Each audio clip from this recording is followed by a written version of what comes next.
Hello વિદ્યાર્થી મિત્રો, હું આજે તમને ધોરણ 10ની અંદર એક અગત્યનું ચેપ્ટર નંબર 5 જેની નામ છે જૈવિક ક્રિયાઓ, એની અંદર એક ટોપિક છે વાયુરંધ્ર.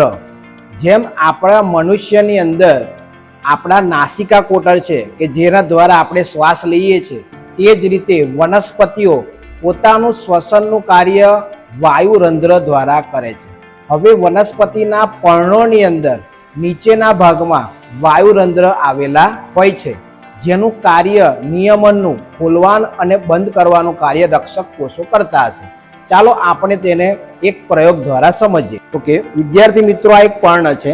આ પર્ણનો ઉપલો ભાગ છે અને આ નીચલો ભાગ છે. આપણને બધાને ખબર છે કે વનસ્પતિ પ્રકાશ સંશ્લેષણ દરમિયાન ઘણું બધું પાણી ગુમાવતી હોય છે, અને આપણે વાત કરવાની છે વાયુરંધ્રની. તો આપણે રક્ષક કોષો જે છે વાયુરંધ્ર, એ નીચેની સપાટી ઉપર સૌથી વધુ પ્રમાણમાં હશે. તો સૌ પ્રથમ નીચેની સપાટીમાંથી વાયુરંધ્ર કાઢવા માટે પર્ણને તમારે આ રીતે ફોલ્ડ કરવું પડે. સૌ પ્રથમ આગળની તરફ તેને ફોલ્ડ કરીશું. ફોલ્ડ કર્યા પછી આપણે તેમાંથી કોષ આપણે છૂટો પાડીશું, જેના કારણે આપણને ખબર પડશે કે અંદરની સપાટીની અંદર વાયુરંધ્ર કેટલા આવેલા છે. આ રીતે તમે ખેંચશો એટલે આ એક પાતળું સ્તર તમને જોવાનું મળશે. આ જે પાતળું સ્તર દેખાયું તેની અંદર અસંખ્ય વાયુરંધ્રો આવેલા હોય છે.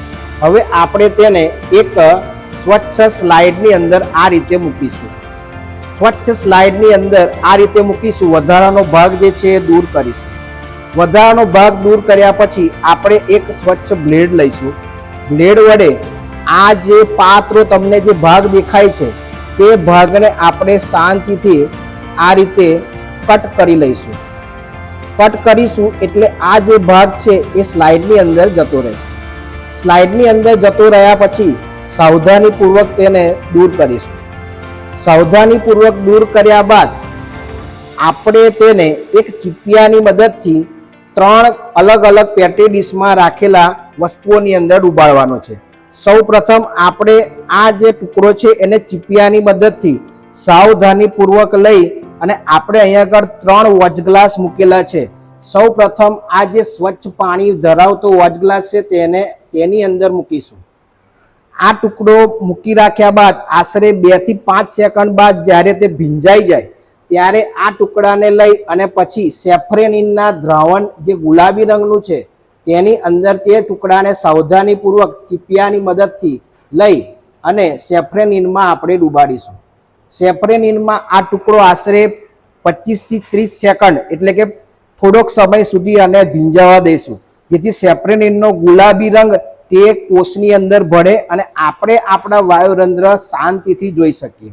હવે આ જે વાયુરંધ્ર છે એ આની અંદરથી આપણે સાઈલ લઈ અને પાણીની અંદર પેટી ડીશમાં આને મૂકીશું.